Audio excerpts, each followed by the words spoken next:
So I hope you can hear me well. Once again, thank you very much for joining. I believe for most of you, it's the beginning of the evening or at least the afternoon.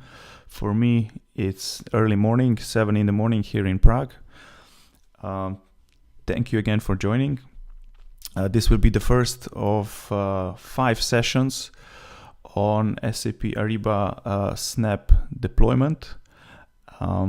We will have maybe a 6th session if needed. That session will be dedicated completely to a Q&A, so questions and answers. And if we don't need that session, then we will not hold one. Today we will discuss the methodology of Snap, SAP Ariba Snap, and we will also look at the end user persona. And then over the next few weeks, we will touch the other personas of the Snap deployment. Let's take a look at the agenda. So I will today briefly introduce the Snap Center of Excellence, the SAP Ariba Snap Center of Excellence. Then we will just look at what the whole Snap idea actually means and how it works. I will briefly discuss the content that comes with Snap, and then we will go right into the deployment methodology. We will also review Sprint 0. It will be more clear later after the methodology chapter what actually these sprints are about. And at the end we will also look at the end user persona. As said, everybody is put on mute, so we don't have any background noise. If you have any questions, if you can't see my screen, if you can't hear me, please use the chat, and I will take breaks every 20 minutes, every 15 minutes to review the chat if we have any questions, and then I can answer. At the end of the session, I will also open up the microphones to have any questions directly. Okay, so let's first take a look at the Center of Excellence. We are a team now. It's a little over a year since we've been formed. We are 5 guys. 3 of us are based in Prague, in Czech Republic, and 2 colleagues are based in US. So Denzel and Eric are based in the US. Myself, Shagor, and Jiří are all based in Prague. We come with many years of deployment experience, mostly for our large enterprise customers. And now, in the last 14 months, we support our partners by deployments of the Snap solutions. Our task is on one side to ensure quality of deployment. That means that the projects are run up to our standards, that the partners who are running the projects know what they're doing, they know the Snap solutions, they know how to deploy, and the outcome is a quality deployment and able partner to deploy Snap. Yeah. We create sessions like this one today. We create content for our partners to be able to deliver Snap. We have also worked on a certification dedicated especially to Snap, which is also live. And on the other side, we also then, once you get on a project, once you sell a project or become staffed as a services partner on a Snap delivery, we would support you with weekly calls, Q&As. We will also deliver the realm. We will pre-configure the realm on the Snap template for you and the customer, so you can then drive that deployment. We would give you best practice support. And of course, the goal of all this would be then a reference, a happy customer, and a reference for the future. This is a little bit of the split, what we actually do. As you see in the title is basically we are focusing on the creation of a new ecosystem, and our tasks are split like this. So 60% of our work is supporting partners on deployments. So far we have 11 go lives. We are currently supporting 21 projects globally, and we have 31 projects starting very soon. The other pieces are education. So this is what we are doing today, and we were doing in the past. We were holding webinars. We have on-site workshops as well. Some of you we already met when we were in Australia or New Zealand or Singapore. We had a session in China as well and in Japan. The other piece is the partner community. So we have a Snap Jam site where I believe many of you already have access. If you don't have access, please please reach out. I will give you a email contact later on, and you can reach out to that email, and we will add you to the Snap Jam site. And the last but not the least important piece is creation of new content. So by this we mean training materials, but also simplification of solutions. So as you know, Snap at the moment covers 2 solutions, which is the so-known P2P, or buying and invoicing, or just buying, and as well commerce automation. We are trying to add more solutions so they would fit the general business segment. And as well, next to that, we would also like to create easier or more digestible deployment methodologies for our mid-market customers. Okay. Here is just a slide that shows you what happened in the last 12-13 months. These are all the logos that we won together with you, and also our SAP account executives. This would not be possible without the partner ecosystem and the work that we have done in the past 12 months. So you see, we are basically covering the whole globe with our customers. We also have our first customer now in New Zealand, which is very good. And in general, we are seeing quite a big success in the whole APJ region in the last 12 months.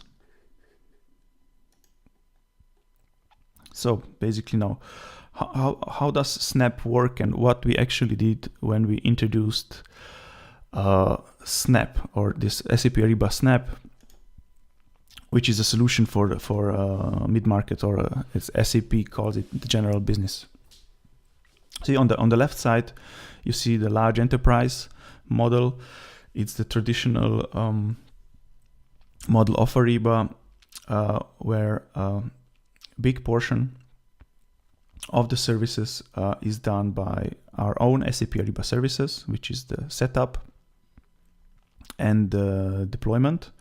Setup is mandatory to each SKU of SAP Ariba, and then you would see the subscription. It's quite a big piece of the pie as well, and the customer would get unlimited supply enablement, unlimited catalog enablement.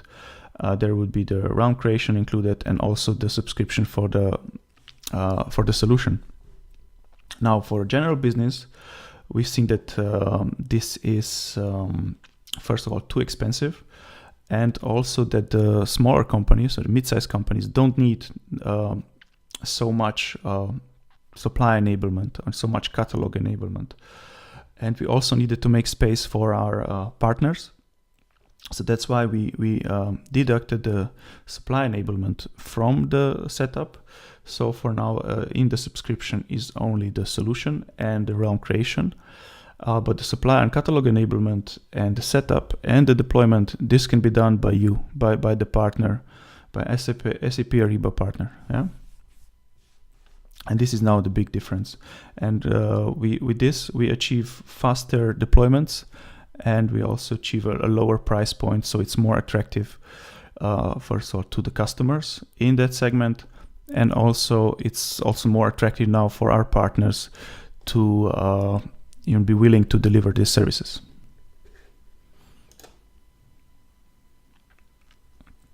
So now, what is actually included in Snap? So Snap buying and Snap buying and invoicing runs on guided buying. So whenever you will be demoing SAP Ariba Snap, please do so through guided buying. We have a dedicated demo environment where we can give you access to if you don't have your own demo environment.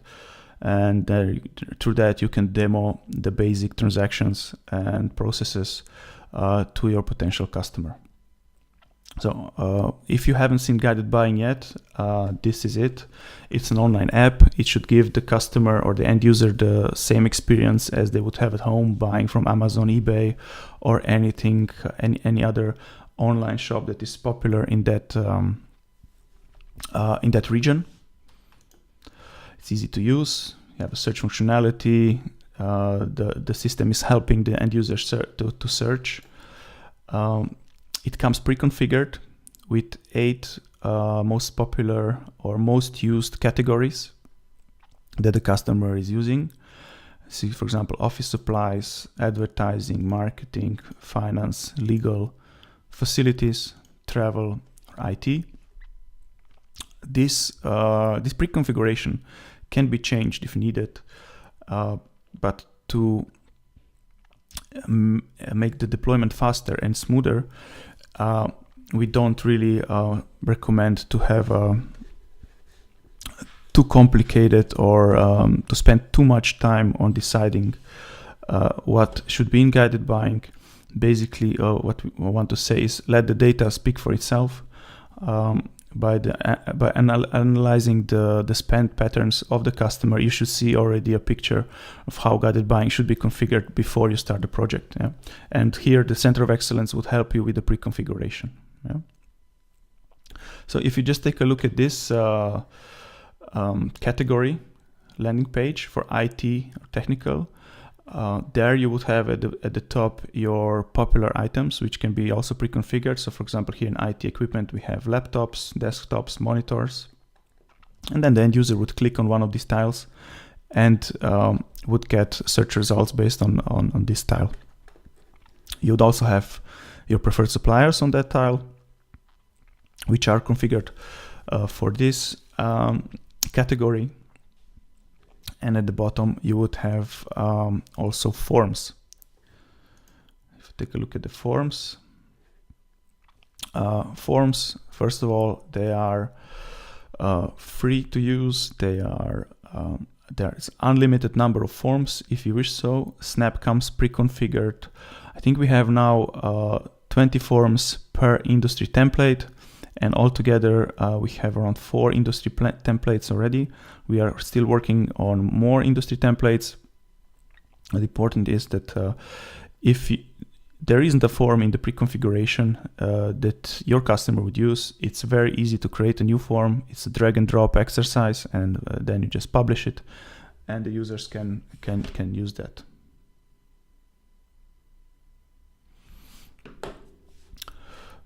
Okay. Here are just the search results, right? So we are searching for a curved monitor. The search results are the same as on eBay, Amazon, any other good online store that end users use. So it gives them that feeling that the shopping experience is, I wouldn't say it's fun, but it's more pleasant than going through approvals and sending in Excel files and so on. So with that, your customer gets more adoption. On the side, you have all the option to refine the results, as on any other platform. You have the detailed display of all the results. It's very rich. And also the customer can drive here what they actually want to see and how much details they want to give to the end users regarding those products. Very important, accounting. You have full transparency into that, and also the users don't really have to worry about the correctness of the accounting. If the configuration is done properly, then all the needed elements should be pre-populated in advance based on the user's details and what the user is purchasing. You can allow the users to change that if needed but the casual end user will not really worry about that. They just want to click through the system and order the item. Yeah.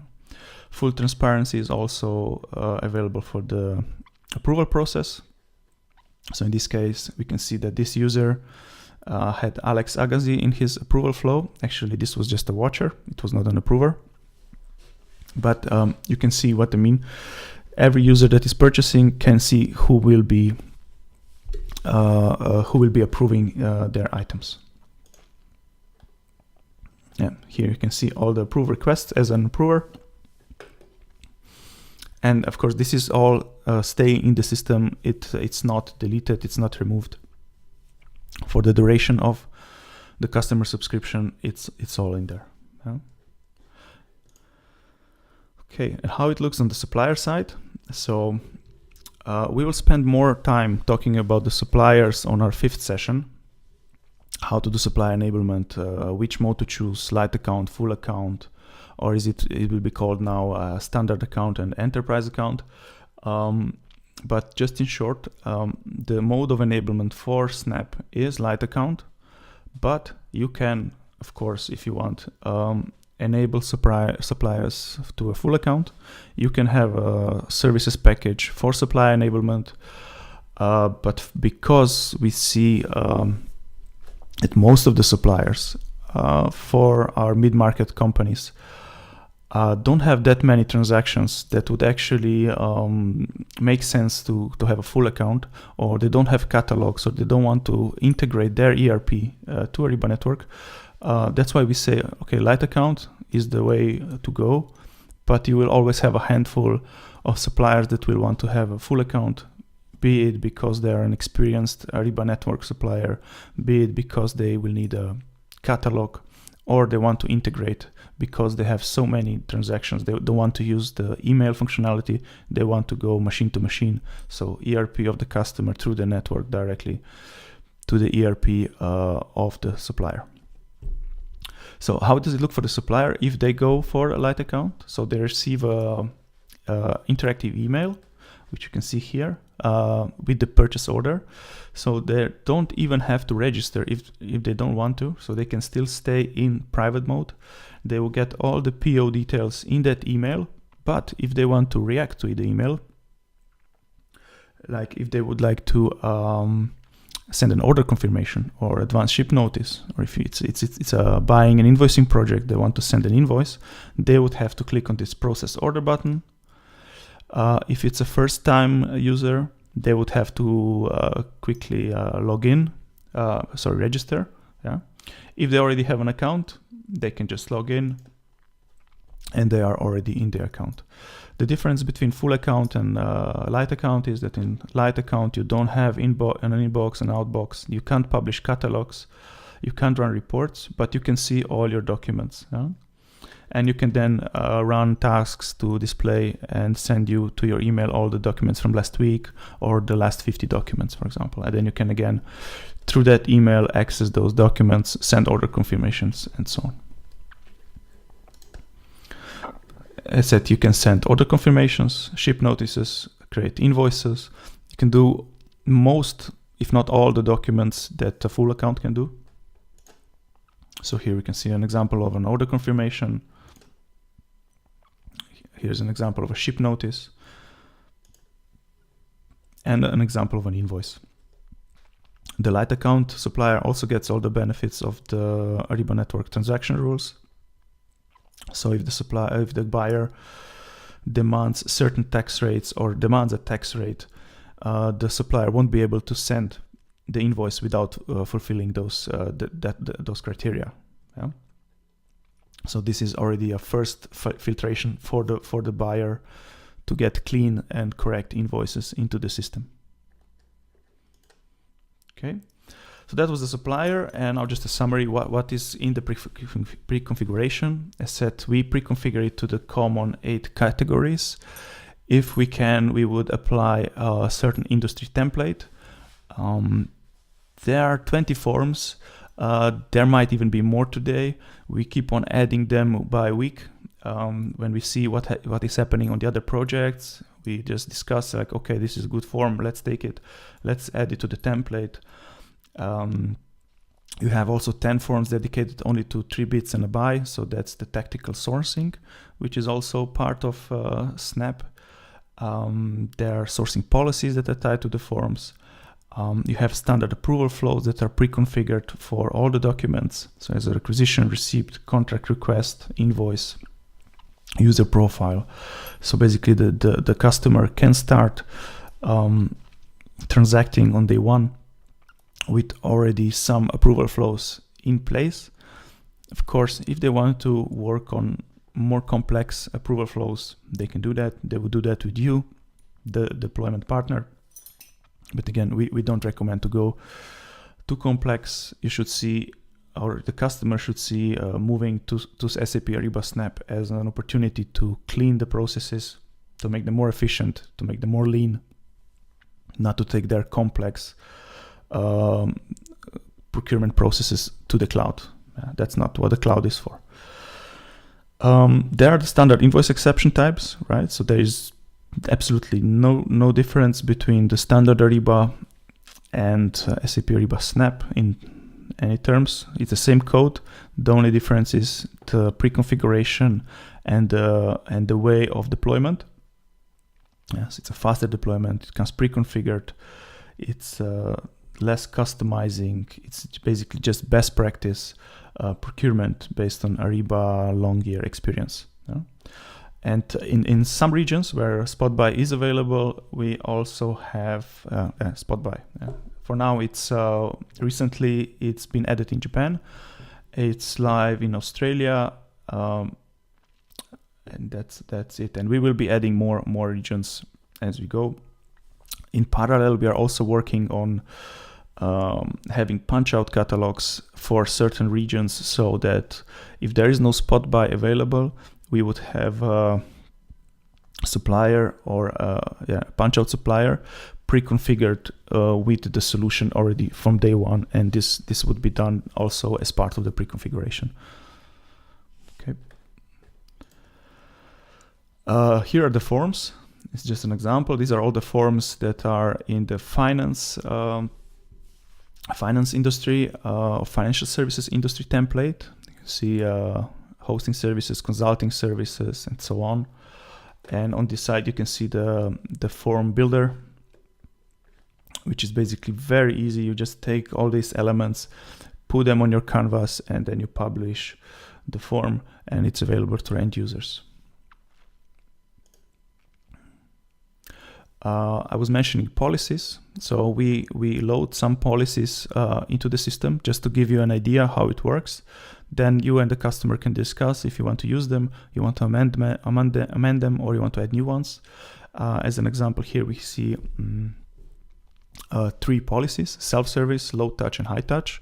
For self-service, we define that any purchase below $30,000, and when the user chooses at least one preferred supplier, nobody from procurement is pulled in if there is an RFQ event started by the end user.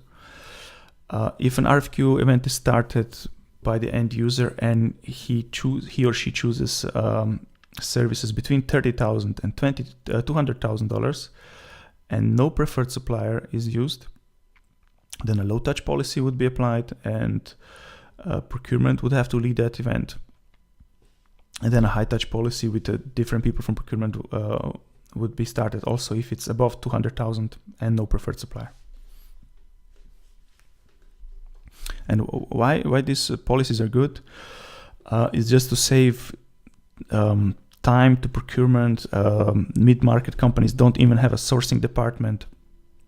So why would somebody in procurement, if they even have a procurement department, have to be involved in RFQ events where a certain limit is not crossed and the preferred suppliers are used? So somebody already did the work in advance, agreed on a contract with the supplier.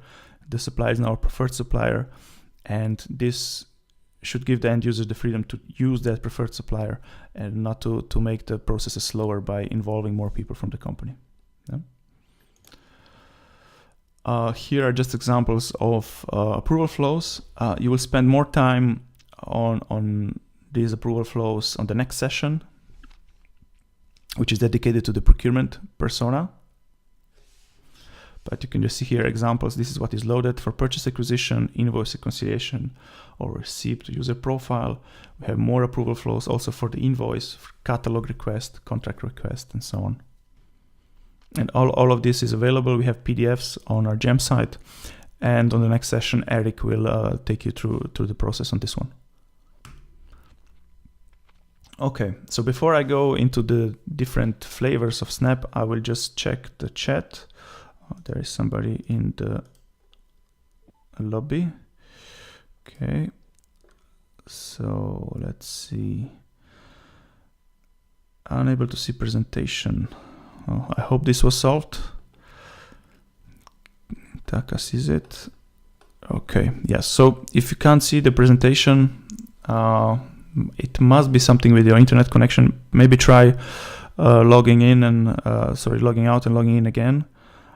But anyhow, this meeting is recorded, and I will share everything after this session. Is there a list of available spot buy suppliers in Australia? Yes. I don't have it right now, but I will take a note and we will share this as well after the meeting. In Australia, we work together with eBay, but the additional spot buy suppliers, I would have to check here. All right. Okay, so if there are no questions at this moment, let me just add this person to the chat. Okay. What's the plan to roll out spot buy to Southeast Asia? Very good question. I don't have that. We can check, and we can also add you a roadmap to the feedback that we will provide after this session. Can you share the mail ID? Yes, I will put the mail ID here. Snap.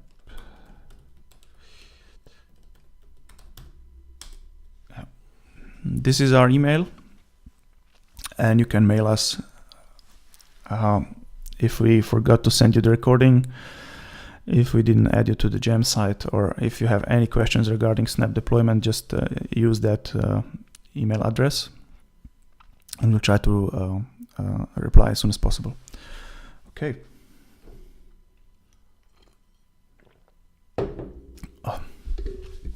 Okay, I had a sip of water, and now we can continue. So as I said, Snap comes in two flavors at the moment.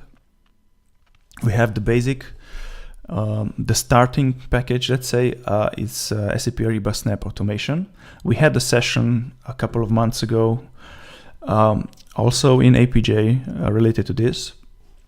It's very simple. It's basically connecting the customer's ERP through the Ariba network to their suppliers. It's document automation for POs and invoices. The customer can use the power of the network. Also, the Ariba network transaction rules is a powerful engine that can help them filter unwanted documents or let's say false or bad invoices from their system as a first firewall, and also enables real-time collaboration with the suppliers. It's a one-to-many connection. We support any ERP that you can think of, and then of course the more mainstream or the more standardized the ERP is, the easier the connectivity will be. And now S4HANA, you can see S4HANA on the screen. We support S4HANA and S4HANA on-prem and S4HANA Cloud. Both have native integration. S4HANA Cloud, very easy to connect to Ariba network. S4HANA on-prem, also easier than other ERPs. There is a bit more configuration to be done, but it's still fairly straightforward. Then you can also have ECC, you can have B1, you can have BYD, you can have any other not SAP ERP connected to the Ariba network. Yeah. Then the more advanced one, if I go to the next screen, is the SAP Ariba Snap buying and invoicing. So here we want to cover the whole source to pay cycle in 12 weeks, which gives the customer then like an industry marketplace based on their industry, and the template is based on best practice. They can shop and approve on an app. This app can run on their Windows machine through the internet browser, or it can be on the Mac. The app can run on their iPhone or on their Android device. So for the mobile app, we support Android and iOS. They can approve to that, they can shop to that. There is also an app for the suppliers. All of this is free of charge. They can have catalogs from day one, either through spot buy or to the pre-configured catalogs that are available. They can use contracts. So we have contract compliance also as part included in Snap, right? You can use technical sourcing. So as I said, RFQs. You can have supplier management. So you can assign a preferred status to suppliers and then drive behavior if that supplier is chosen in the processes. So as I said, if you choose a preferred supplier, there will not be additional approvers. If you don't choose a preferred supplier, the system will pull in a competent person from procurement, finance, or whoever is designated to work with that, to solve that problem. Sorry. You get a supplier portal. So that's the Ariba network side of things, where the supplier can register. The supplier can there also highlight which certificates they have. You can monitor then all the transactions on the Ariba network. You can designate certain transaction rules. As I said before, you can allow a supplier to use a certain tax rate, or you can force a supplier to use a certain tax rate, and you can group suppliers. It's very flexible, and it's a very good thing for the customers. Fully supported e-invoicing, so you can have the basic functionality is for the suppliers to receive a PO and then just use the so-called PO flip, where they would take the PO, press the create invoice button, and would flip the PO into an invoice. All the data is transferred from the PO to the invoice, and just then mandatory fields need to be populated. This depends on the transaction rules, and then it's sent back to the buyer through the Ariba network. So minimum chance of error on that one. And of course, API automation, that is through the invoice exceptions, automatic discounts. So we also support discounting on the Ariba network. It's also part of Snap. So this would be the whole cycle of source to pay. As you see, we cover from procurement to contracts to sourcing, and the paying part. Still, the payment, Ariba is not a payment solution, so the payment will still be done in the customer's payment system, which is SAP, and then just the payment notification would be sent back to Ariba and to the supplier over the Ariba network.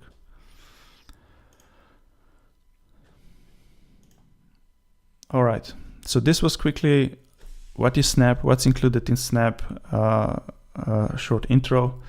And now let's take a look at the deployment methodology. So first of all, who is actually involved in the deployment? You know, from the traditional SAP Ariba deployments, there would always be, of course, the customer, but there would be somebody from Ariba, either from Ariba Shared Services or also from Ariba Consulting or Ariba Services on the project.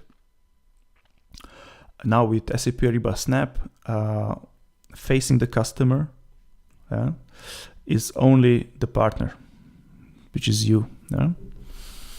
And between you and the the customer, there is an SOW. So this is your contract.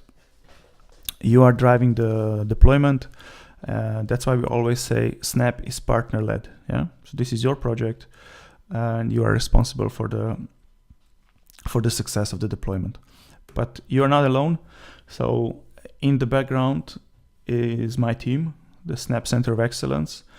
We would help with the pre-configuration. We would help you with any best practice advice that you might need.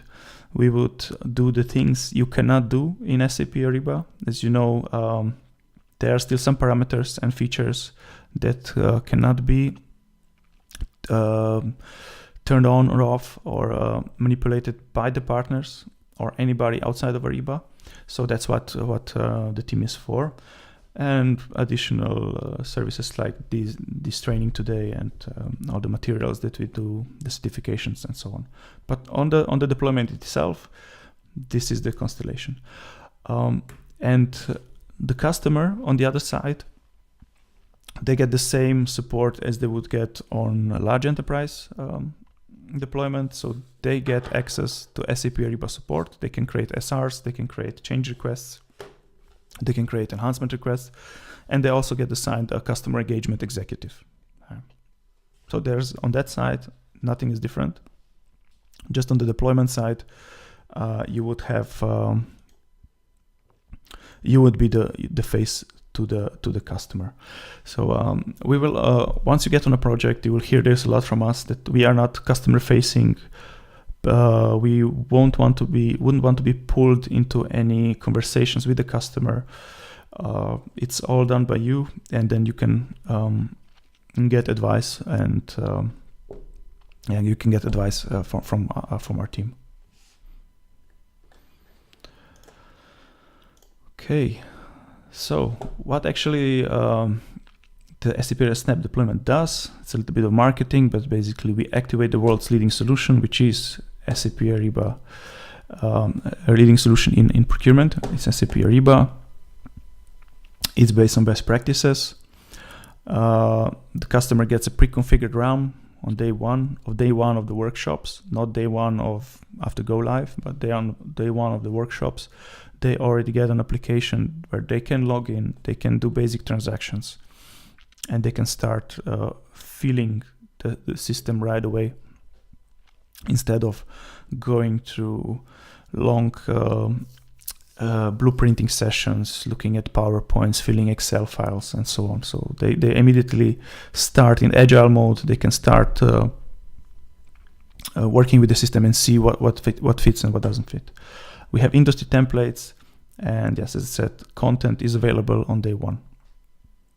And the most important piece is, of course, the Ariba network. The customer gets connected to the Ariba network and to the large number of suppliers, and has then the doors open to the content that those suppliers offer also very, very quickly after they start using the system. So how is deployed? Basically, our deployment methodology is based on personas. We stepped away from the process focused deployment, and we look at who is actually going to use the system, how they're going to use the system, and what is important to those people. So for example, an end user doesn't really care if it's a file-based integration or if it's a web service integration or it's CIG or whatever. They don't know, they don't care. They just want to click through and they want to go back to their daily job, and they want to get a mouse or a laptop or whatever they need to work. On the other side, the IT department, they would worry about the mode of integration. Security is very important, but they really don't care how the categories are organized, or which categories are there, or which pictures are there in the UI, right? So this is what we need. This is how we kind of differentiate between the personas and what to address with who. And we blend in some agile method principles. Basically, the whole deployment is based on sprints. First of all, it's 12 weeks with 6 sprints. Each sprint is, duration of each sprint is 2 weeks. Yeah. And all of this is documented in the Snap playbook, which is also, I will show later where you can find it on the SnapJam site. But you can see here basically our playbook is, as I said, persona based, and each persona is then taken by you, the deployment partner, through those sprints. Our main personas are the end user, procurement, AP and finance, IT admin, and the supplier. And the sprints, you can see there are some let's say names under the sprints. So we see sprint 1 is readiness, sprint 2 is configuration, sprint 3 is content, then is validation, production, and adoption. So through each of these sprints, you will have goals. You and the customer will have certain goals to reach. So for example, in sprint 1, because it's readiness, of course, you have to explain to the customer what actually is pre-configured and what you need from them, what is coming in the next weeks, and you start gathering some feedback already from them.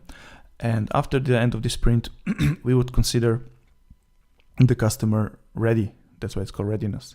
In sprint 2, you start adding on top of what is already pre-configured. So you would do the delta of the configuration. In sprint 3, you would continue or start loading the content. So here we mean loading catalogs, either internally or through the Ariba network by the suppliers. So the suppliers will be starting to load catalogs. You could start loading contracts, or you could start adding different forms if you would want to. Sprint 4 is validation. You would go through UAT. Sprint 5, move to production, and then sprint 6, go live and maintain somehow post go live support and maintenance of or increase of adoption. So you would be also looking at how to improve adoption and still checking what is missing, what's not there, to really get those numbers up and get the users use the system. Oh? So it's a you see, we can summarize it in these 4 bullets. The whole Snap playbook methodology, it has a prescriptive approach. So we have a PDF that is giving you an idea of actually what the goals are of each sprint, of each persona in each sprint, and then also has a list of workshops that you should hold and what actually you should discuss in those workshops. And I will show you the playbook after this presentation. And yeah, it's a persona-based deployment based on the playbook, and we really want to be live in 12 weeks or less. Yeah? We understand that always there can be some delays. If the customer has issues with the ERP, they're maintaining something on the back end and so on. Of course, there is no problem of having a short delay, but we don't want the Snap projects to stretch out into 16, 18, 20 and more week deployments as the large enterprise customers would have, because mid-market companies, they want fast return on investment and they want fast adoption. Okay, I think I already mentioned that. So each of these sprints, as I said, has a headline: readiness, configuration, content, validation, production, and adoption. Each sprint is 2 weeks. Maybe project team roles. Let's briefly discuss that. It's important to have a strong executive steering committee, or at least a strong sponsor on the customer side. Ideally, the person who was involved in the sales cycle. Then the customer would need also a project manager. And then you see for each sprint, or each persona, we recommend to have a team lead or let's say a persona lead. Now we know that smaller companies can't really dedicate 5 people plus a project manager to support a 12-week deployment. That's why we say you can combine as long as you have owners of work streams, you can combine, for example, end user and supplier could be one person, or end user procurement and supplier could be one person. Somehow finance, they can't really be mixed, or like it's harder to mix it with anybody else, as well as the IT person. So at least 3 people should be involved on the customer side to have a nice and smooth deployment. On your side, on the partner side, what we have seen so far in the last 13 months is that 2 to 3 people. Yeah? We have there 1 to 3 consultants, but what we've seen, it works best when there are at least 2. So 1 technical, 1 functional, and then the functional can also take the role of a project manager, because you have to keep in mind, it's not only the deployment, for example, of P2P, but you also cover now the supplier enablement, which is having a change management component in itself. So you have to calculate this in. Yeah? So we recommend 2 people. If you can put 3 or more, it's even better, but it's up to you. But best practice, don't go under 2. Yeah? So you can see now here, this is the timeline. Basically, it's somehow a waterfall method, but we added those Scrum meetings at the end of each sprint, where you would discuss between persona streams what was done, what didn't go well, what needs to be changed, what needs to be improved, and you decide if you can move forward to the next sprint. Yeah?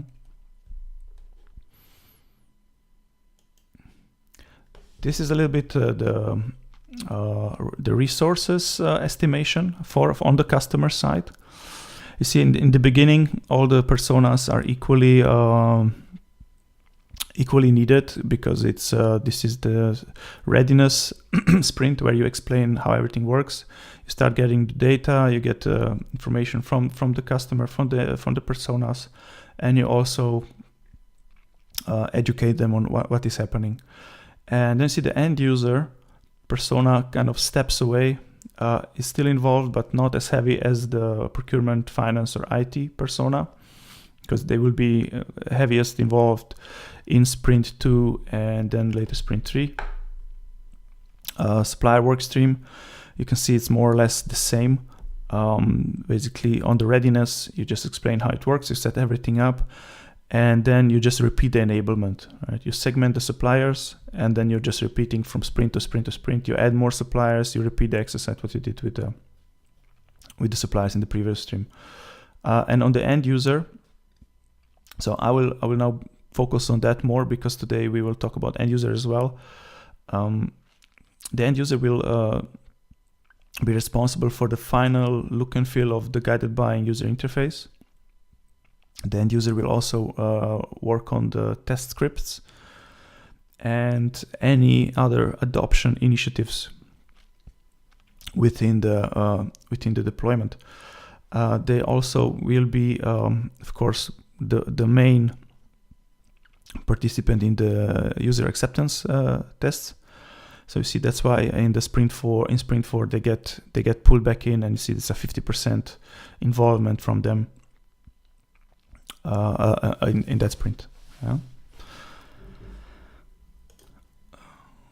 So just to summarize this, key success factors for a Snap deployment: it's very important to have a strong executive sponsorship and a central mandate. As said, ideally the same people that were involved in the sales cycle, because they know what was discussed, they know what is possible. The staffing, not only on your side but also on the customer side, needs to be adequate. We have seen that when the projects are staffed sufficiently, then we have good deployments.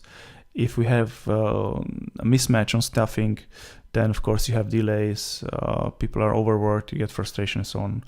But I think that's the same on any kind of IT project, right? It's not a Snap specific. Of course, decisions, they need to be made quick and effective. I think the 2-week sprints And Scrum sessions at the end of the sprints are helping that, right? So you have a deadline, you have 2 weeks, you have certain tasks to fulfill, then you meet with the team, you discuss, and then you move on to the next goal the next 2 weeks. Yeah. So that's with the sprints we are forcing somehow the timely decisions. Of course, leverage the best practices, stay within best practice recommendation of the Center of Excellence. Don't give in on customers' needs or demands of moving everything from their on-prem solution to the cloud. Heavy customizations, all of that.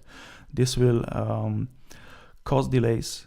This can cause potential bugs, SRs, and not a happy customer. Yeah? And a complex solution which would be hard to use. And when a solution is hard to use, then you don't get adoption. And at the end, you don't get return on investment. Yeah. So just to summarize, start simple. You can add functionality later on. As said, SAP Ariba Snap is the same code as Ariba buying and invoicing. It's just pre-configured to start simple, to get adoption, get maturity, and then add additional either modules or features as the customer moves along. And yeah, find quick wins. That's very important. Okay. Now, before we go to the playbook, I will again look at the chat. So what do we have here? Question, supplier portal. Can we create questionnaire on supplier registration? No, that would be another module. It's now called SLP. Can we create questionnaire on supplier performance? Also not. So again, this is again the SLP module, as it was known before, SIPM, I believe. So that's not included. Where can we see more about industry-specific templates? This will be handled by my colleague Eric in the procurement persona. I will also leave him a note, but it's part of his agenda. Can we assume Snap still gives test and productive environments? Yes, definitely. The same as any other Ariba solutions, you get two environments, 2 realms. You have a test realm, you get a production realm for the buying and invoicing solution, and you get a test Ariba Network buyer account and a production Ariba Network buyer account. What is the integration approach suggested in Snap? So depends on your ERP, customer's ERP. Now the way forward is CIG, but if, for example, you have a non-SAP ERP, then for now it would still be either ITK, or as we also see now in it's ITK basically if it's non-SAP. Yeah. So file channel. Yeah. But the other way is CIG is the way forward. If you are referring just Ariba Network to the ERP, so you would have native integration for SAP Ariba Cloud, HANA Cloud, and for HANA on-prem, I believe it's also the native one, but you could use CIG as well. Yeah. If it's any other ERP like ECC, you would have to go through now CIG or the business add-on. For B1, you can use the integration framework. I don't know if there are any B1 partners on the call. You would probably know this. There is an integration framework coming with B1, and there you can easily implement the scenarios to integrate to the Ariba network. Of course, I don't want to go too much into that, but there is a commercial aspect of those integrations, Ariba network to ERP. As for now, only S4HANA has no setup. The other ERPs have a setup. Yeah. But for that, please refer to your commercial contact at SAP Ariba. Okay, let's see what is the What if there are non-SAP ERPs where ready-to-use adapters are not available? What if there are non-SAP ERPs? Oh, wait, my chat just jumped up. Wait, I need to scroll down. What if there are non-SAP ERPs where ready-to-use adapters are not available? So there are different types of adapters that you can use, right? So you can even have your own built adapter or open adapter, as you call it. In that case, the team, the Ariba services team, which would come to support the project, would advise you or would support you with deploying that adapter. Yeah. Can we still use direct connectivity for integration with SAP ECC? Yes, you can. But as said, CIG is the way forward, and that's the product that will be developed further. But for now, you can still use direct connectivity. Can we still use? How do we go about getting access to the Nimbus demo environment? So you have to write an email to us and just mention that you were in the session today, and we will set you up. Yeah? Ideally, we would like to give one access per partner, and then you can share it internally if you want to do demos or if you want to do internal trainings. Yeah? How can we? Okay, it's the same question. Okay, yeah. Vinit and Lars. So just drop us an email, and we will set you up. Okay. Just a note now that we are since we are on the Nimbus realm. The Nimbus realm is a Snap demo realm. It's used internally by Ariba and also externally by our partners. It's only Snap. It doesn't cover any upstream modules. You cannot do any customizations. We will not give you admin rights. You can just do basic transactions. You cannot do any integrations. So it's basically just a demo tool. If you wish to have your own demo, then again, you can talk to your commercial contact, or I will at this point out Taka-san, who can then help you get your own demo RAM if you wish to purchase one. Yeah. But in the meantime, you can use our demo site, or there is also for the other solutions, there is a shared partner site, a partner demo site that you can also get access to. Very good questions, Yvonne. Yes, we have demo scripts available on our gem site, and I will show that when we get to the gem site. Yeah, but we have two scripts, one quite basic one, and then we have one a bit more advanced, created in collaboration with James Marland, and that's a really good one, which gives you also the talk track that you can use when talking to the customer. Okay, so at this moment I'm stopping the questions. So if you still have questions, feel free to ask them. I will now continue with the presentation, and then we'll again stop at the chat. All right, so I mentioned the playbook. So we discuss why we actually decided that we need to have a playbook for our partners. Why do we need that? Because like everything is anyway documented in our admin guides. So why do we need that? So basically, we all know that our admin guides are very complex, but they're good. They're a good basis, but they're not so digestible for a short period of time.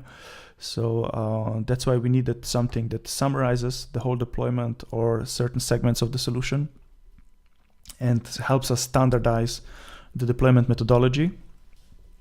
We have seen that consultants are changing partner organizations and taking their good or bad habits with them. So again, why we need a standardized approach of deployment. We see partners using outdated content. Just the other day, I saw a presentation from 2011 with the legacy Ariba logo, which was quite interesting. And this is, and again, another point that why we need to have a central location with a central methodology, and why we need to work on that content. Yeah? We can see the partners were working with shared services in the past, got some content from them, and then since then they kind of have that content on their deployments. And of course, the last point you see on the left side is that partners still heavily rely on Ariba to provide them the content. So either be this through shared services, collaboration on deployments, or now in this case through the Center of Excellence. So what we achieve, if we move to the right side, it can the whole deployment can be more efficient, right? Because you know where to go, you know what to do. It's very prescriptive. It's a templated approach, and it can also be used not only for deployments, but also to train your consultants or your new joiners. Yeah? And it's a one-stop shop. We have the methodology and we have the supporting content there. And the goal of this is that the partners become self-sufficient, right? So we have the methodology, we create content, we have this community effect on the gem site. So our vision is in a couple of, I don't want to say years, but let's say in a couple of quarters, that the partners will collaborate between each other. We will just provide the content. And if there will be questions, partner will answer to another partner. We will provide the content and the partners will receive the content there. And this somehow helps that self-sufficiency aspirations that we have. Okay. Sorry. All right. So why the playbook? Yeah, that's why. How is the playbook organized? So basically, it's a PDF, interactive PDF stored on the gem site. You can see here, this is the table of content. It looks, it's a matrix layout, but it's organized by persona and by sprint. So for example, if I click on the numbers 18 and 19, which means page 18 and 19, I would go to the procurement persona in sprint 2. Is these 2 pages. The first page is about objectives, deliverables, and tools. And second page is about workshops that the partner, should lead. And you see here for the procurement workshop, we have all these workshops that are kind of prescribed. Of course, you can do more, but keep in mind, it's a tight deadline and you want to stay focused on the prescribed approach. And supporting the playbook, so this content of what you actually should do is the toolbox, which you can access through this link, and it's also the gem site. It's a similar layout, and behind these are all the PowerPoints or the admin guides or the links to SAP Ariba Connect. We even have some videos on how to work with Ariba, with the solution or certain parts of the solution. So either you can use those PowerPoints to train yourself, or you can even use it as a customer-facing material. Yeah, this is how then the toolbox looks. Right? For example, again, if you go to procurement in Sprint 2, you would have there, for example, approval rules. This will be shown tomorrow, not tomorrow, in 2 days by Eric. So different content on how to work with approval rules. Then we would have supplier communications, for example, down here, how to work with suppliers, education material spec, communications material spec, how to set up the supplier portal. Then around catalog, we'll have all the catalog content here, catalog formats, guides, generators, and so on. So it's a lot of material here. As you can see, it's in Excel, PowerPoint, or PDF. If you once you get access, or if you already have access and you see something is missing, we try to be as agile as possible, but you have to know we are just 5 guys, and we support all the deployments globally. So whenever we have the time, we review content, we try to get new content And we also take in your feedback on the content that is either missing or is bad and it's be improved.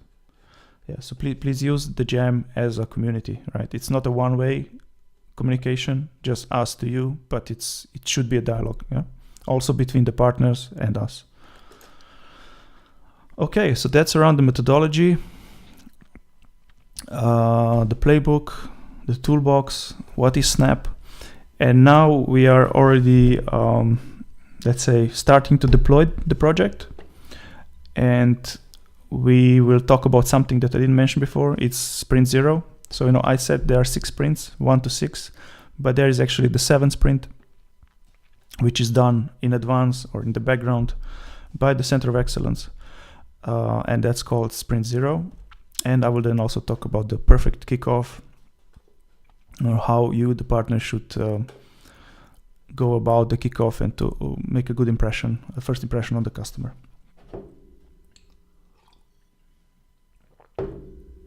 Okay. So let's take a look now. Sprint 0. So these are the events starting or like before the deployment. So the first one obviously is the signature date. And that's where we internally say, okay, sprint 0 has started.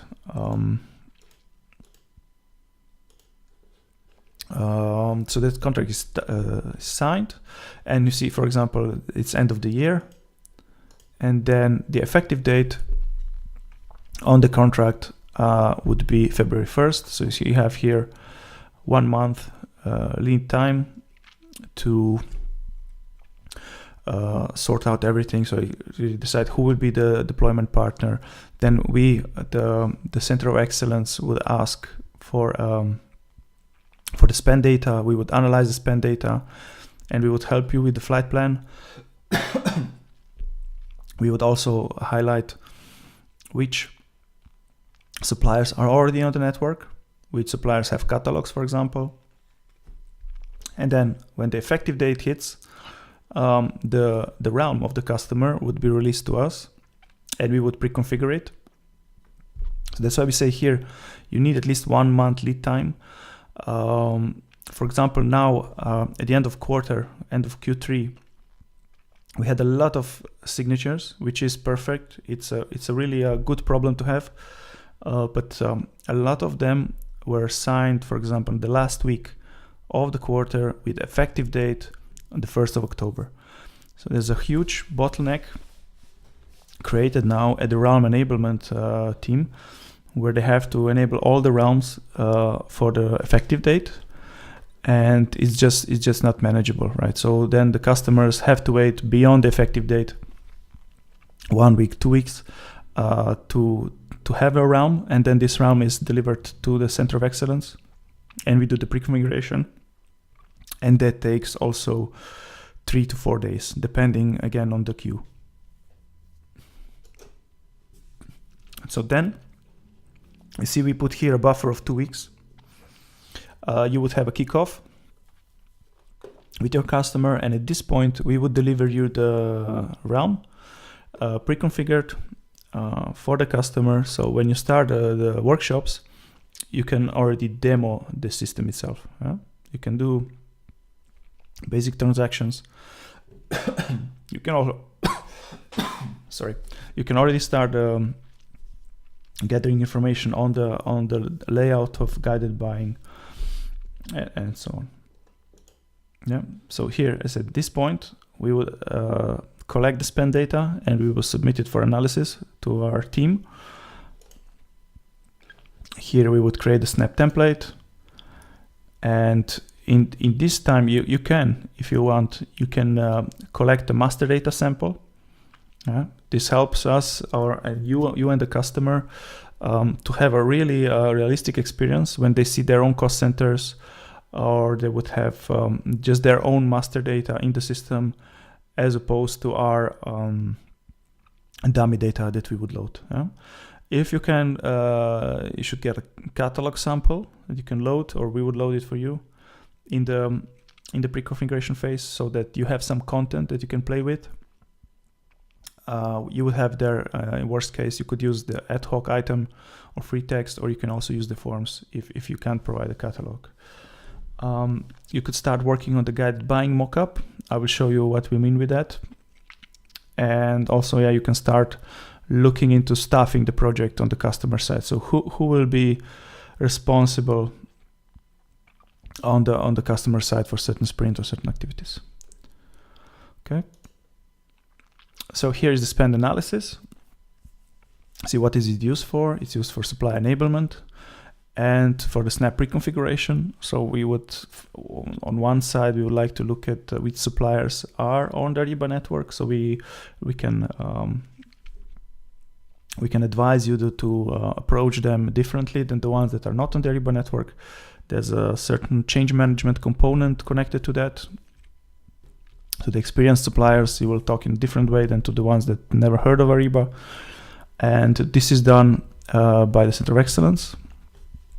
So you can see here is a sample of the template, but once you sign a contract, we will follow up with you and we will give you the form, which you need to fill with 12 months of spend data. Ideally, you should have their supplier name to have better results of matching a supplier address and country. And then, of course, the spend data. We see some customers, not many, are pushing back on the spend data. I don't know why. We are not using the data for nothing else. We just try to prioritize suppliers and kind of form a flight plan for you. But if that's an issue, fine. But then just you and the customer will have to work on the flight plan just with the data that we provide. So there will be visible, is the supplier on the network or not? And we also can pre-configure the realm based on the data that you provide us. So that's another point why we need the spend data. So we see, okay, this category has the most, or this category covers so much and so much of spend. We'll make a tile from that on guided buying. And then if this category is not used that much, it will just not be in the front page of guided buying. So this is how the matching is done. You provide us the form, we give you the results. And you can see here, this kind of data. Is it on the Ariba network? Yes. The network IDs. Ariba network ID is like an address on the Ariba network of the supplier, right? So it's this AN and 10 digits number. You can see the country. Have they transacted in the last 12 months? That's very important. So for example, this guy here, he is on the network, but he didn't transact the last 12 months. So maybe he doesn't even use their account. So it's very important information when you approach this kind of suppliers. You can also see the number of catalogs. So for example, this one here, it's a really big supplier, 174 catalogs total, and they have punch-out catalogs. So this is all very good information for you and for the customer when you're creating the strategy of supply enablement and also the strategy of adding content to the Snap solution. So one result of this is the wave plan.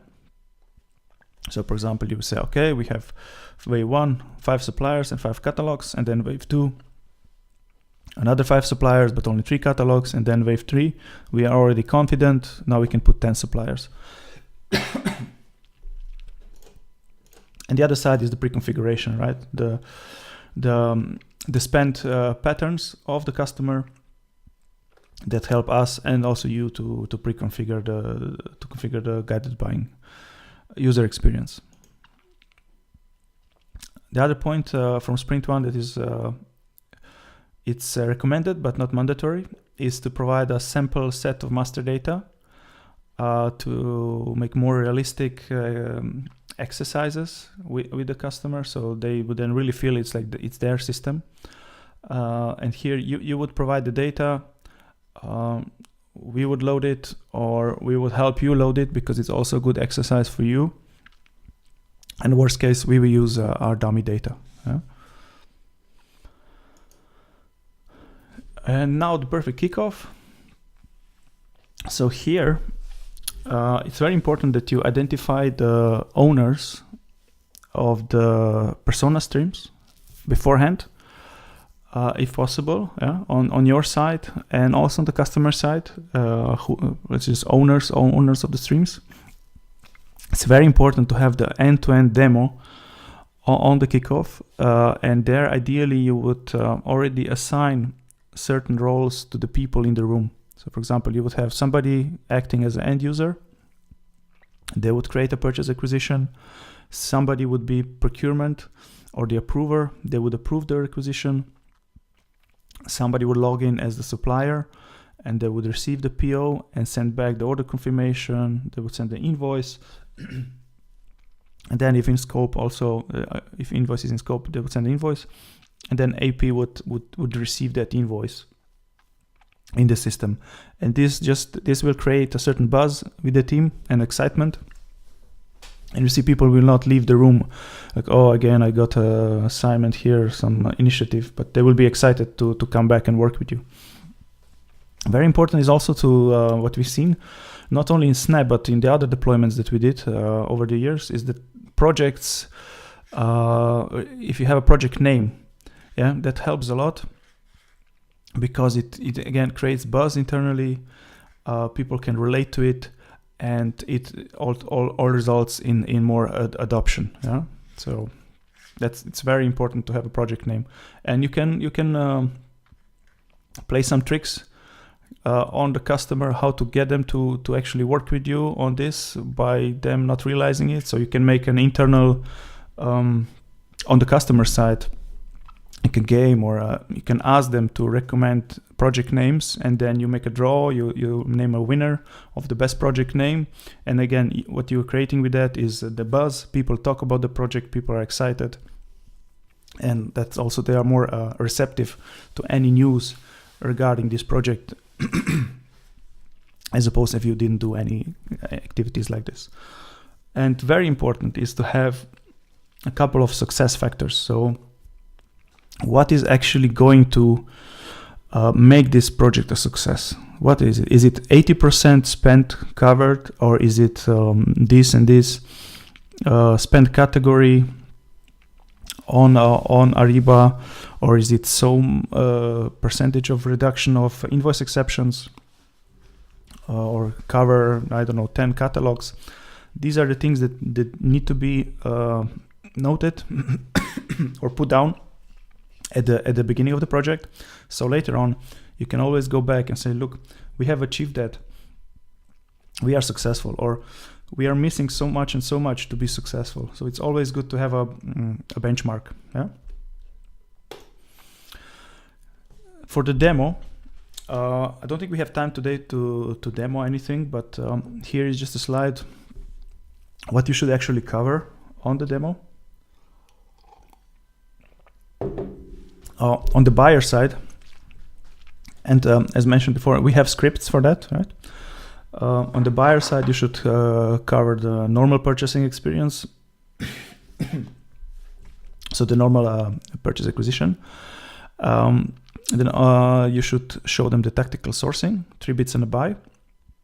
You can also show contract-based purchase and the invoicing side, how it looks when the invoice comes in. On the supplier side, you can show the order confirmation, you can show the advance ship notice. You have to show the invoicing. You can show how the supplier responds to a RFQ when they receive a request for quotation. And then you can also show how a quotation is then transformed into a requisition and into a PO, all by one person. And of course, invoice creation for contracts, which is also supported, contracts against invoices. Sorry, invoice against contracts. And now I have here a couple of slides what we did as a user experience workshop with Hyperloop.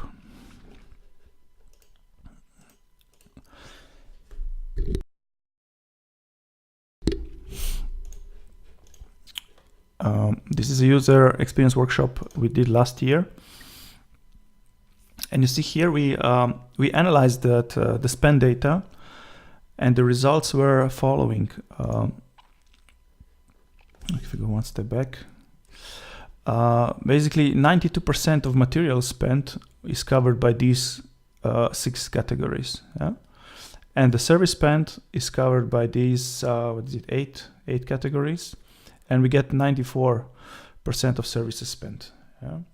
So outcome of this is this goes into catalogs, yeah? And the below goes into forms.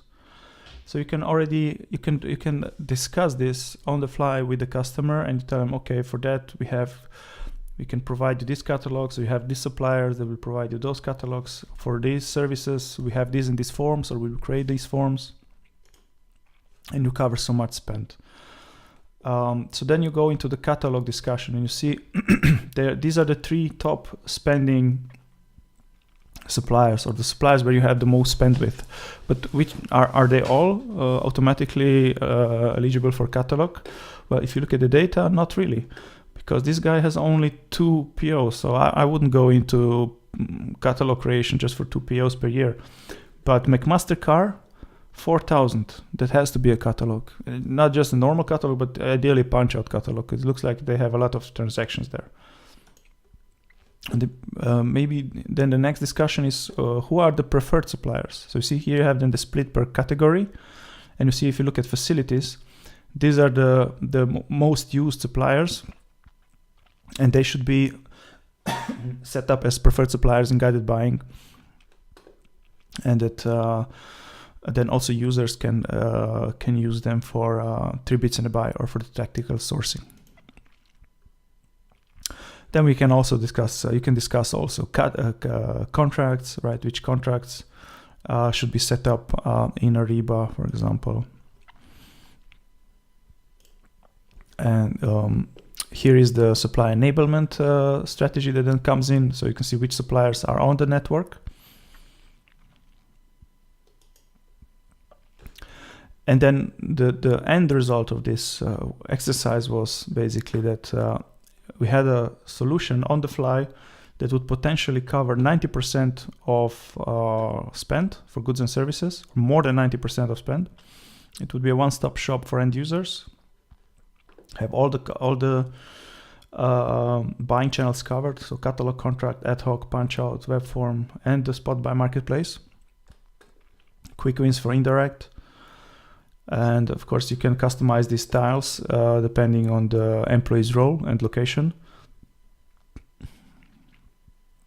And you also support we support ad hoc requests. And these guys wanted to have a connection to request a new vendor, so we created a form to create a new vendor. So this form then goes to a department, and they would create a vendor in the backend.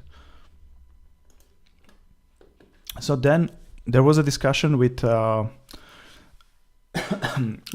team, and they said, okay, if you talk to our engineering guys, then if you convince them, then we will move forward. Yeah? And the engineering team said that they want McMaster because they're buying from McMaster-Carr website, and they want to buy from that. So we say, okay, McMaster-Carr, they have a punch-out catalog. It took us 2 days from first contact with McMaster-Carr to enable the catalog in our demo site. Then they said, so it was available for them. They also said they know the suppliers they want to use. So okay, we will set them up as preferred suppliers. You see here, you always have your suppliers at the fingertips. And they said they lose time with requesting quotes. There's a lot of email back and forth. There's no transparency. So okay, you have everything in the solution. The tactical sourcing actually eliminates emails on your side. You have everything in one UI. You send out the RFQ and you get the quote back. You can compare them side by side, and you award the winner, and it goes directly to requisition and then to a PO. So okay. They want to see the old orders. It's all in the system. You have all the history there. It's fully transparent. You can see the status of your approvals. You can request on behalf of course. You can do budget check. That's also supported. It's an advanced feature, but it's supported. And what if I can't find an item in the catalog or no supplier exists? You have your ad hoc item request, or you have the supplier request. So that was just quickly a demo what you could do as a user experience workshop with your customer, right? To keep it easy, keep it simple, and of course data-driven discussion, right? Okay, so that's the first part of my presentation. We are now at 1 hour and a half. Now I will just check again the chat, and then I will give you a walkthrough to the gem site. Okay, where were we? Thanks. Yeah, if the customer has subscribed for SAP Ariba buying only, and invoicing would happen still in the ERP, in that case, additional integration would be required, like PO, for Ariba solution, which may require additional time deployment. How do we approach this scenario? But this is, in any case, if you have Ariba buying or Ariba buying and invoicing, you would still need to do the integration, right, of master data and transactional data. So that's already incorporated in the timeline. Depending on the ERP, if it's an SAP ERP, then the integration is, of course, a bit more straightforward. If it's another one and you would go for ITK, then there would be, of course, a bit more development needed on your side. But we have all the materials to support you on that endeavor on our gem site. Sorry, I just had to let somebody into the room. I hope that answers the question. Ashish Gupta, is it mandatory to use CIG for direct integration, or instead we can use web service and proxies for direct connectivity? To my knowledge, CIG is not mandatory. It's just recommended way forward, because that's the product that is being developed further. So yeah, I don't want to go too much into technical details and product roadmap. I can just say CIG is the way forward. It's recommended, but if you still want to use CI9, you are good to go with that. Surrender. Regarding timeline, 1.5 months time between contract signed to project start by partner, and in this time COE will pre-configure. Yes, so this is just a estimated timeline, and of course, yes, you sign the contract 1 month after the effective date. Between signature and effective date, you have the time to collect the spend data. We would analyze the spend data, and then after the effective date, we would receive the realm. It's just the policy that the realm is not given before the effective date. So the COE would receive the empty realm, the empty Ariba site, and would pre-configure it, and that would take, let's say, up to a week. And after that, you would have the kickoff. And then for the 12 weeks, we would support your deployment. You can stay 1-2 weeks longer, but we wouldn't want to really be bound to a project for longer than that, because our team is not shared services, right? You have to keep that in mind. Kabir is asking, spend analysis matching, sheet showing supplier transaction on AN less than once. All this info will be provided. Yes, correct. So we have all this already on the Snap Gem site. And anyway, once you are on a project, you get a customer, we would reach out to you. We would have a sales to delivery call, and we will discuss that. We will provide you the template, and then you can always go back to the customer and fill the template, provide it to us, and we would analyze it. Spend analysis. Vinit, can categories in spend data be outside the common categories that are pre-configured? Yes, definitely. So if there are various factors, but in worst case, we would pre-configure the standard template, with the standard 8 categories, which is like IT, office supplies, and so on. And then anyway, you would have workshops with the customer. You, the partner, would have workshops with the customer, and you would decide, is this okay? Is it not okay? Should we replace this style? Should we replace this picture with another picture? Do we want to use this category? Maybe the customer in the last 12 months spent a lot on a certain category, but now they say, okay, we don't want to spend so much on this category anymore. It's not going to be available in guided buying, so of course you will have to remove it. And working with guided buying, it's very easy. Adding or removing categories, it's very straightforward. And if you are not confident doing that at this moment, we have a lot of materials on our gem site that will, of course, help you get familiar with that. But to your question, you can change it to whatever the customer wants. Yeah. As long as you don't, let's say, endanger the 12-week go live. Is document automation, so Switch is asking, is document automation from network to ERP like part of Snap deployment with both SAP and non-SAP ERPs? Yes. So document automation, that's the commerce automation or Snap automation. The Snap automation I mentioned before. There is a Snap SKU for that. I don't have the digits, but it's Snap commerce automation. The thing here is you will do the supplier enablement. Yeah? There's no SAP Ariba supplier enablement team. And for certain ERPs, there is an added setup still required for that. For S4HANA, not. But for other ERPs, there is a required setup fee. And if you need more on that, it's commercial discussion. Please contact your local Ariba commerce contact.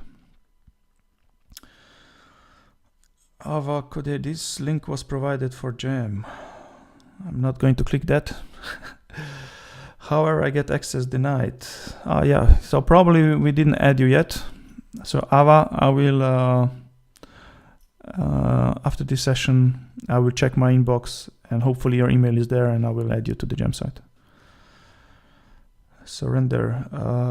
I have one potential deal for Snap Ariba Commerce Automation. I guess this 1.5 pre-kickoff timeline of 12 weeks euro is applicable. Yes, but if you talk only about commerce automation, so there the 12-week, well, we can still say 12 weeks, but again, depends on the ERP. So we won't be so strict with the 12 weeks there. Okay, it is HANA. Okay, yeah. So there's a lot of factors there. So is the ERP being deployed right now? Is the ERP already live? Are you just connecting Ariba to it?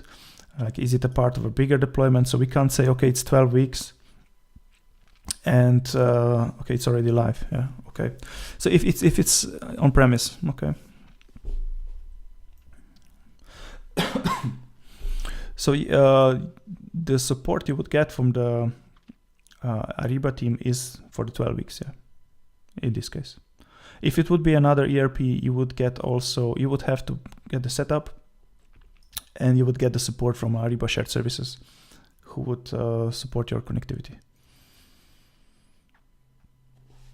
Okay, so there are no more questions. I will now open my browser.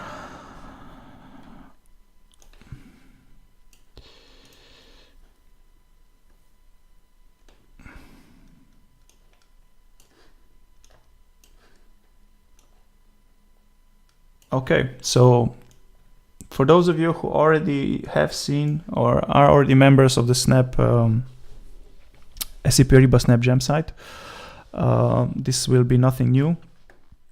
The others who don't have access yet, please drop us an email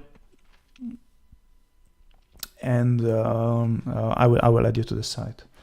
I see an interesting question. Supply enablement is completely partner's job. Yes, it is. It's completely on you. You can either go 100% light account. That makes your job a little bit easier, but you can also add some full account suppliers in there. It's a bit more complex, but on the other hand, on the upside, you can charge for that service, right? So it's a potential revenue for you, for the partner organization, which in the past was not the case. Okay, so this is our gem site. As you see here at the top, we have a little bit of marketing of what we do. See, we have a new certification. We have here the playbook. If you click on it, you go directly to the playbook. I didn't want to click on that. Or you have the demo corner. So we have 3 banners at the moment.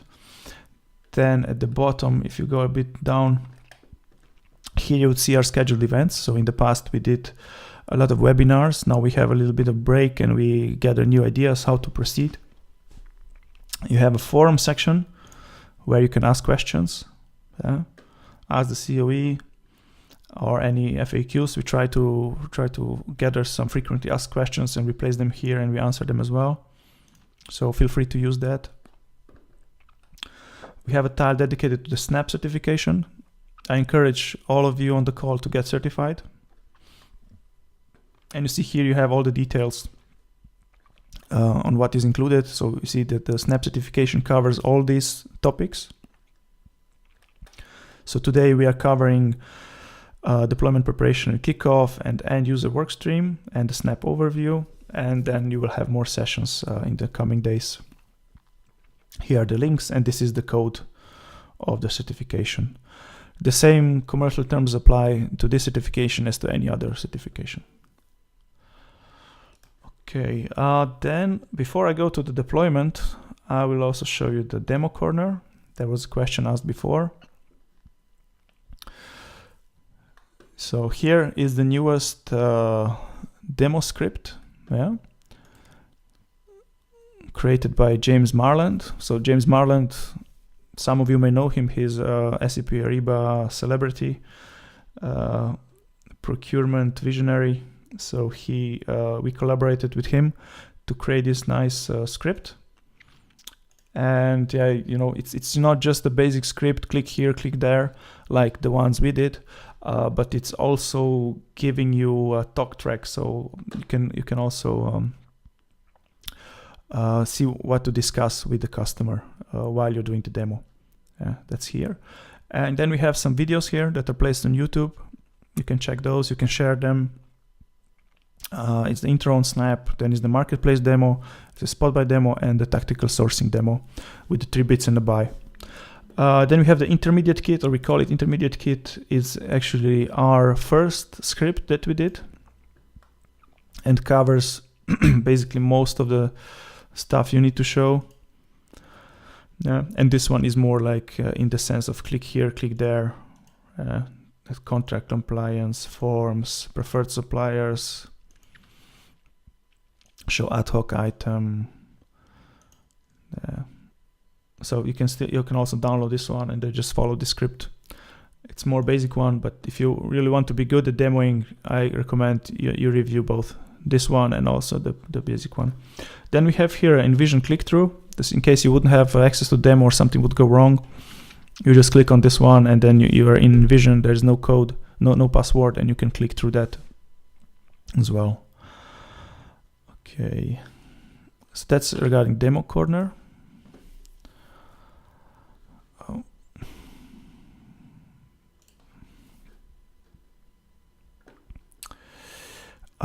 Then we have also webinar recordings here.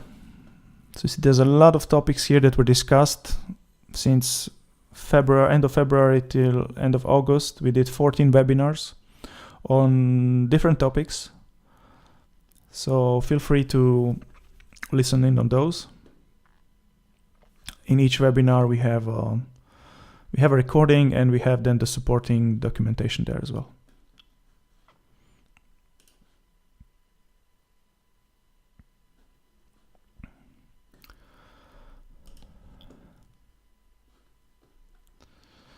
Okay, so now is there anything else here? No, there's not. So let's look at the playbook. So this is here, how to deploy, review the playbook. make it full screen, a bit bigger. Just if you want to remove this bar here in Jam, always click on Go To. And now you're full screen. Just in the beginning, we have an intro. And through here, you can, through this link, you can enter into the playbook. Or you can just click here. You see, start here. This green is very obvious. Arrow, click on this. Here we have 2 videos. Basically, what I covered today is first the methodology, and then also why we have the playbook. If you just want to revisit these 2 topics. So here is then our toolbox with a lot of links, but let's first take a look at the playbook. See, you click here. You can already browse it in Jam, but to have that interactive, to have the buttons work, you have to download it. I think I have it open already. This one, yeah.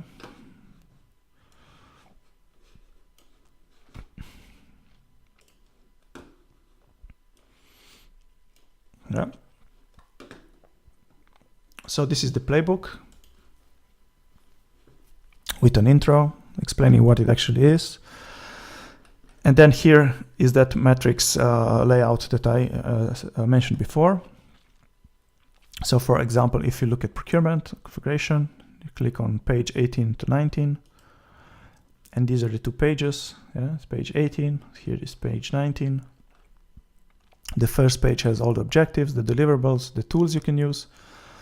And on the next page, you have users and groups. You have the workshops that you actually need to hold. So you see 2 workshops of 2 hours and explain that. And to explain, to support you in these workshops, in the toolbox we have content. If you want to go back to the top, just click this orange button. You're again in the table of content. And if you want to go to the toolbox, click on this link. And it's taking you to the Jam site.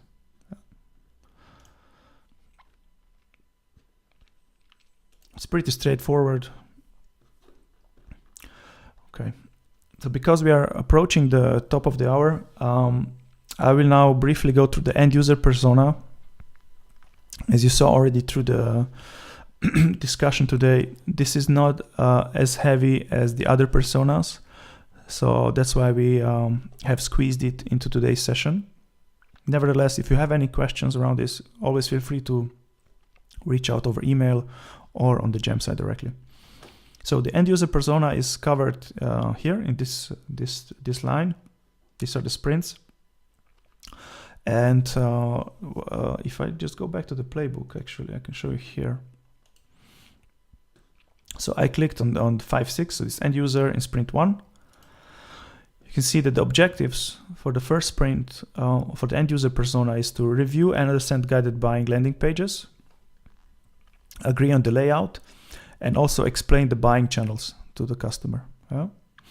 And your deliverable will be that you consider that the customer understands guided buying, how it works, how the landing pages work, that the landing pages layout is approved, and also the buying channels are understood. Here we have 2 workshops for the guided buying landing pages setup. For this, you can use the PowerPoint mockup. You would explain the buying channels. For that, we have supported videos, and also review then the setup and ask for approval. And this would close the chapter on guided buying layout configuration. And you can move to the next sprint. So for the guided buying mock, just click on that link. And you see here we have the guided buying design tool. Okay, I think somebody wants to come to the room.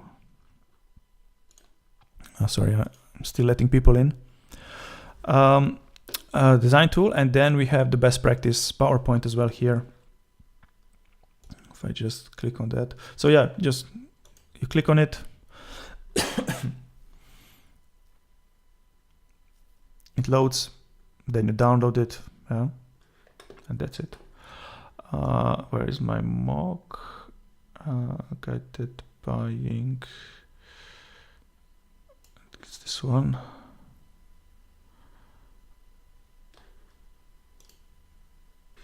Yeah, it's this. So this is a tool. It's a PowerPoint template. You can feel free to use it. If you create your own, even better. But this should bring you closer to the real thing. So basically, here you have. Oh, where's my mouse? You have instructions here, how to use it. Select the template. You can add the logo on top. You can choose your banner and grab the packages, and then just basically you take this template. You can change the pictures, and then you can, with the customer in the room, say, okay, you want to have the IT goods and services here, facilities here. Or say, okay, no, we won't use facilities, so you just delete that, and then you go to the. Oh, sorry, my Mac is playing a bit crazy. You go here to the categories and say, no, maybe we will use MRO. Copy MRO, and you add it here. Yeah, you get the idea. And by this, you build out the landing pages. You can add here a new banner. You have here some banners. So what we do in the COE is always when we pre-configure our realm, we would try to brand it as close as possible to the customer. So I will show you at the end of the call what we did just recently. We have a really nice example from Japan. And this is what we do. And then, of course, you can take this to another level when you're discussing with the customer. Here you also have some the common searches boxes or the buttons. We have the forms here, and all of that you can use here to build up that template. Once you're done, you submit it for approval. The customer is okay with that, and then you go and you pre-configure it if needed in the test realm. Okay. I see there's a lot of here. These are the categories, searches, forms, punch out catalogs, different categories. You see here, industries, high-tech industry, life science, higher education, construction. Yeah. So this is a tool that you can use to have a nice offline discussion. And the other one is, if we go back.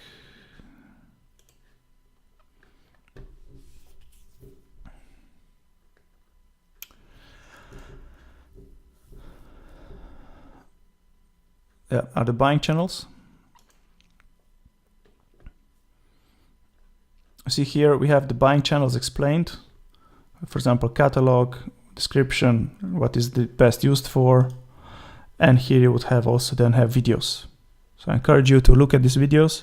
You can use them, you can show them to the customer. It's absolutely no problem, as long as the customer understands what are the buying channels. Yeah? Okay.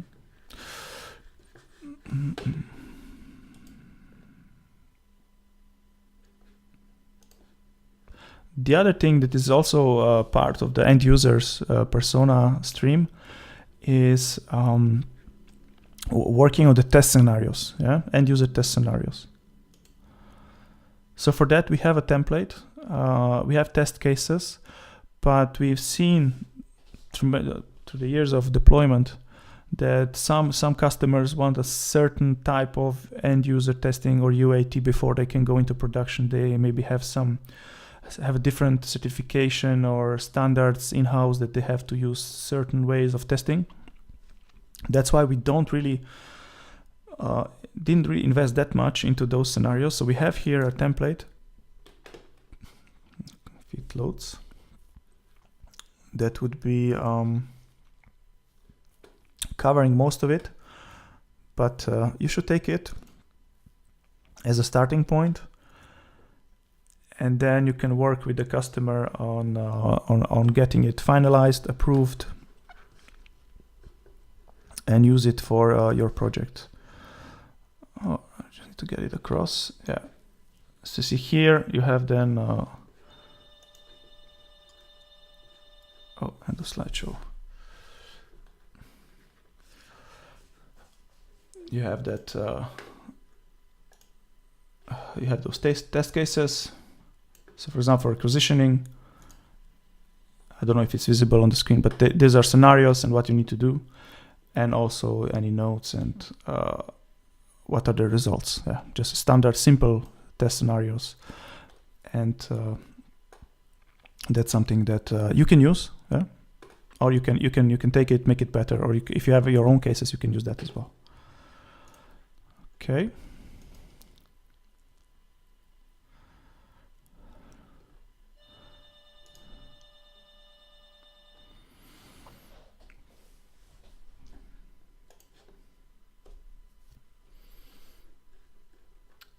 And that is it. We also have a section here on the mobile app, how to install the mobile app. But from end user perspective, this is the heavy lifting that end user persona would have to do.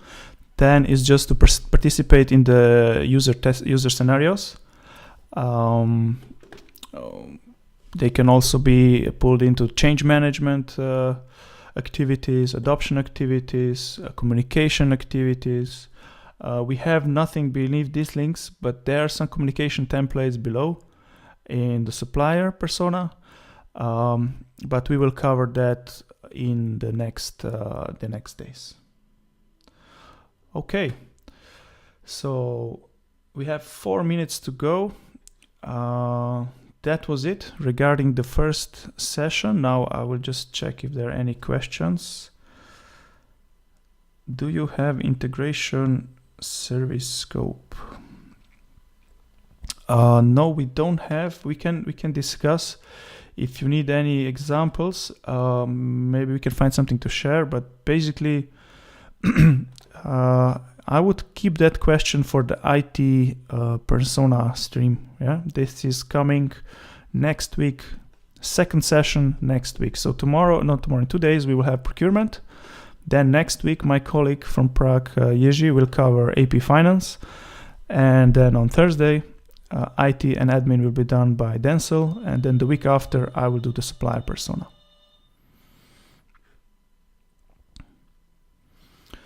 Okay.